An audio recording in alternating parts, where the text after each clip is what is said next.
તમે બહુ જ બધા કાયદા સાથે તમે જોડાયેલા છો અને તમને ખબર છે કે આવું થાય તો કેવી રીતના રિએક્ટ કરવું, કાયદાકીય રીતના કેવી રીતના લડવું. કોઈ સામાન્ય માણસ જોડે જો પોલીસ ખરાબ વર્તન કરે છે તો એને શું કરવાનું, પોલીસ સામે કેવા પ્રકારના એક્શન લેવાઈ શકે છે જો એ આવી રીતનું વર્તન કરે છે તો? બેન, સામાન્ય વ્યક્તિ છે ને, પ્રાવધાન બહુ બધા છે પણ એ ડેકોરેશન માટે છે. એમ તો દારૂબંધી ગુજરાતમાં છે પણ આપણે જાણીએ છીએ ને ડેકોરેશન માટે છે. તો પ્રાવધાન એ ડેકોરેશન માટે છે. એનો મતલબ એવો છે, હું મારું જ ઉદાહરણ આપીશ. આ મને કંકોત્રી આવી છે 41 એની પુણાગામ પોલીસ સ્ટેશનમાંથી. 1 વર્ષ પહેલા બનેલી ઘટના, જયારે વાલજી હડિયાની બ્લેક કાચ વાળી નંબર પ્લેટ વગરની ગાડી હતી ને, જેનો આપણે ફાઇન કરાવ્યો હતો, મારી ઉપર હુમલો થયો હતો. એમાં બનાવટી બોગસ, આખું ગુજરાત જાણે છે, લાઈવ વિડીયો હતો. મારી ઉપર એફઆઈઆર થઈ હતી બોગસ. 1 વર્ષ પછી પોલીસ એમાં જાગે છે અને મને પૂછપરછ માટે 41 એની નોટિસ આપે છે કે હવે 1 વર્ષ પછી તમે તારીખો ભરવા અહીંયા પૂછપરછના જવાબ આપવા આવો. તો લોકો છે ને, આ તો વકીલ છું એટલે મને કોઈ ફરક નથી પડવાનો. લોકોને વકીલ રાખવો પડશે, પોલીસ સામે પડશે તો બોગસ એફઆઈઆર થાય, એનો સામનો કરવો પડશે. પોલીસ સામે પડો એટલે પોલીસ પાસે પૈસા છે અને કાયદો પણ છે. એ હાઈકોર્ટ સુપ્રીમ કોર્ટ સુધી લડવાના છે. સામાન્ય વ્યક્તિને વકીલ રાખવો પડશે. પોલીસ સામે ફાઇટ આપશે તો એની સામે બોગસ એફઆઈઆર થશે, એની તારીખો ભરશે, વકીલો પાછળ રૂપિયા બગાડશે, કોર્ટની તારીખો ભરશે, 2-3 વર્ષે કેસો લડશે.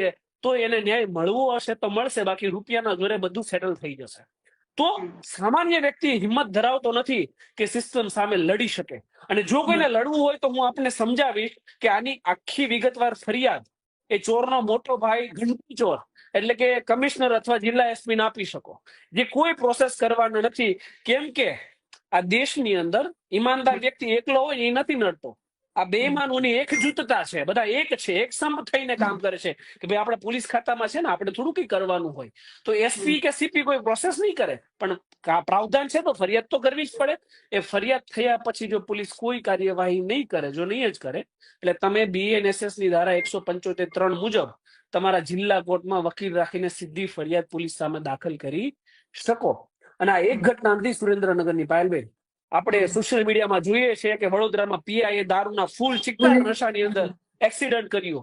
અમદાવાદમાં એક પીએસઆઈ અકસ્માત કર્યો. આજથી 20 દિવસ પહેલા સુરતમાં એક પીએસઆઈ દારૂ પીને એક્સિડન્ટ કર્યું. અને વિચારજો કે દારૂ પીને એક્સિડન્ટ કરે, કોઈ 100 નંબર પર ફોન કરે ને, તો જે પોલીસ કર્મચારી આવે ને, એને એવો ઠપકો નહીં આપે કે તમે આવું શું કામ કરો છો, તમે કાયદાનું ઉલ્લંઘન કરો છો. એનો બચાવ કરશે, ટુ વ્હીલરમાં બેસીને સેફ સહી સલામત પોલીસ સ્ટેશન લઈ જશે.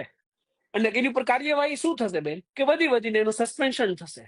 1 મહિના પછી એને ફરીવાર નોકરી ઉપર લઈ લેવાય. આવું ક્યારેય ના ચલાવી લેવાય બેન. ગૃહમંત્રી આમાં સજાગ થઈ અને એક વેલ ડિસિપ્લિન કાર્યવાહી કરવી પડે કે જે કાનૂનને આદર ના આપી શકે ને, એવા વ્યક્તિઓને પોલીસ ખાતામાં રાખવાની કોઈ જગ્યા જ ના હોવી જોઈએ.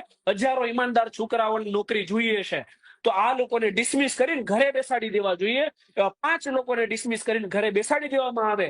અને પોલીસ ખાતાનું, આ તો સોશિયલ મીડિયા છે ને, એટલા વિડીયો આવે એટલે આપણને બધાને ખબર પડે. પહેલેથી જ આ જ કામ છે, ટોર્ચર કરવાનું, બર્બરતા કરવાનું, કાયદો ગજવામાં રાખવાનું. તો એક વેલ એસ્ટાબ્લિશ રિફોર્મની આવશ્યકતા છે કે પોલીસને નાગરિકનું કઈ રીતે બનવું. ખાલી તમે સુરક્ષા, સેવા અને શાંતિનું સ્લોગન રાખી દો બેન, તો સુરક્ષા, સેવા, શાંતિ ના થઈ જાય. એની માટે પોલીસનું રિફોર્મ એ અત્યંત આવશ્યક છે. અને ગૃહમંત્રીએ આ વિશે અત્યંત આવશ્યક રીતે વિચારવું જોઈએ. પાયલભાઈ,